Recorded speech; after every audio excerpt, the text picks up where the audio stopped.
খুব সুন্দর। মাইয়া আপনাকে পছন্দ হয়েছে? হ্যাঁ পছন্দ হয়েছে তো। মায়ের গার্জেন ডাহেন। আমি ওর গার্জেন। শুনলেনি তো মাইয়া আমাকে পছন্দ হয়েছে। আমাদের কিন্তু তেমন কিছু চাওয়া পাওয়া নাই। ওনার একটা দোকান আছে, ওই দোকানটা একটু বড় করার জন্য সামান্য একটু চাহিদা আছে। সেটা হইলো বেশি না, মাত্র 5 লাখ টাকা দিলেই হয়ে যাবে। এত টাকা আমি কই পাবো? যদি আপনি দিতে রাজি হন তাইলে বিয়া ফাইনাল। টাইনা টুইনা 2 লাখ টাকা দিতে পারো? আর একটু টাইম না টুই না, আর 1 লাখ টাকা যোগ কইরা 3 লাখ টাকা দেন। জানি আপনার কষ্ট হইব, কিন্তু আপনি দিতে পারবেন। জামাই বাবাজি মিষ্টি লন। মিষ্টি খাওয়ার ইচ্ছা নাই। তোমার বিয়ার সময় তোমার বোন আমার হাতে একটা টাকা পর্যন্ত দেয় নাই। আজকে তোমার বোন 3 লক্ষ টাকা রাজি হয়ে গেল কেন? ওই পোলার বাবা কি রাজা বাচ্চা নাকি? আর আমি ফকিন্নির পোলা? আমার বাবা কি ফকিন্নি ছিল নাকি? আমি তো ফকিন্নির পোলা না। তাহলে 2 জায়গায় 2 নিয়ম কি কইরা? আপার কাছে আমাকে বিয়ার সময় কোনো টাকা পয়সা ছিল না। যদি টাকা পয়সা থাকতো, আমার দীর্ঘ বিশ্বাস আপায় আমাকে বিয়াতে কিছু না কিছু দিত। তোর কি মাথা নষ্ট হয়ে গেছে রে মা? 3 লাখ টাকা তুই কই থেকে দিবি? চিন্তা করি না মা, কোনো না কোনো একটা ব্যবস্থা হয়েই যাবে। কবিতারে তুমি 3 লাখ টাকা খরচ করে বিয়া দিতেছো, কই আমাকে বিয়াতে তো তুমি 1 টাকাও খরচ করো নাই। তোমাকে জামাই হেললিগা রাগ করে বাড়ি ছেড়ে চলে গেছে। বোন রে, তুই তো খুব ভালো করে জানোস তবে বিয়ার সময় তো আমাকে এত ভালো অবস্থা ছিল না। দিন আনে দিন খায় চলতাম। ওই সময় কেমনি তো খুশি দেখো হয়েছে, আর অবস্থার দোহাই দেওয়া হইতো না। আপনি কোনো টেনশন করেন না, আমি আপনার বোনের দেখে রাখবো। স্যার।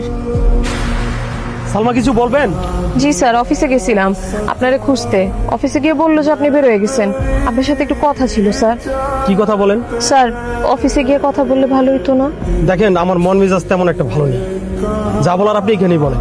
আপনারা তো আগেই বলছিলাম স্যার, 20-25 জন মেয়ে তারা বিদেশ যেতে চায়, আমি রেডি করে রাখছি। ওদের কাছে টাকা পয়সা সবকিছু রেডি আছে। আসলে যত তাড়াতাড়ি সম্ভব হয় তত ভালো। আমার বোনটারে বিয়ে দিছি তো, আমার টাকা পয়সাটা খুব দরকার। আমরা যে দেশগুলোতে লোক পাঠাতাম, ওই দেশের সরকার এখন আর লোক নিচ্ছে না।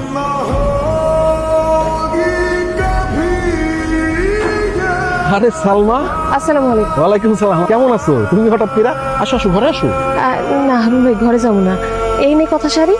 ও, কয় টাকা লাগবে?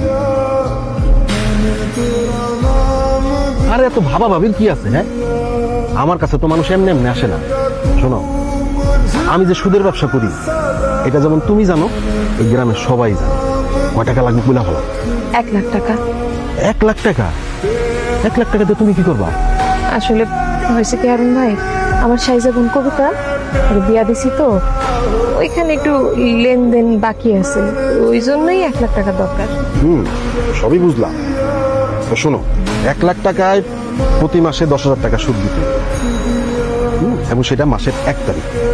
এবার তুমি ঠিক করো টাকাটা ঠিক মতো দিতে পারবা। 10,000 টাকা? 10,000 টাকা তো একটু বেশি হয়ে যায় না? সুদের পরিমাণটা যদি একটু কমাইতেন। আর এই জায়গায় কমা কমির কি আছে? হ্যাঁ, তুমি আমাকে গ্রামের মাইয়া, এই লেগে তোমার 10,000 টাকা কইছি। অন্য কি হইলো তো 12,000 টাকা করে দিতাম। বুঝছি তুমি পারবা না, তুমি অন্য জায়গায় দেখো কমে পাইবা। হারুন ভাই,